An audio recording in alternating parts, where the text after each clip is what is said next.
បាទខ្ញុំបាទសូមជម្រាបសួរពុកម៉ែមីមីងទាំងអស់គ្នាបាទថ្ងៃនេះគឺថ្ងៃទី4បាទខែមករាឆ្នាំ2025ហើយសម្រាប់ថ្ងៃនេះពុកម៉ែមីងខ្ញុំបាទមានសុបិនកណាត់ចែកជូនពុកម៉ែមីមីងបាទចឹងនៅក្នុងសុបិនដំបូងគឺទូរស័ព្ទខ្ញុំនេះពុកម៉ែមីងបាទគឺពួក Samsung S22 ហ្នឹងបាទវាដូចប្រឡាក់អីចឹងណាហើយខ្ញុំក៏សម្រេចចិត្តថាយកវាទៅលាងទឹក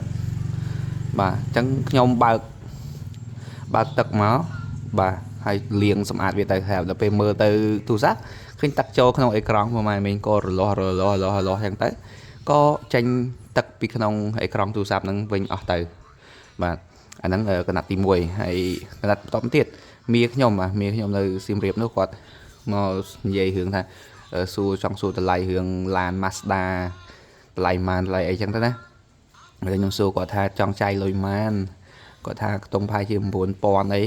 ហើយខ្ញុំថាអូបើ 9000 ដែរយកពួកបន្លែនវិញវាស្រួលជាងហើយទៅស្រាប់តែគាត់ដូចរបៀបថារត់ចេញពួកម៉ែមីងរត់ចេញពីយើងទៅប៉ុន្តែទៅគឺរបៀបថាទៅនិយាយជាមួយប្រពន្ធនិយាយមួយកូនអីអញ្ចឹងណាហ្នឹងហើយអាហ្នឹងគឺកណាត់ទី2ហើយពុកម៉ែមីងណាបាទហើយ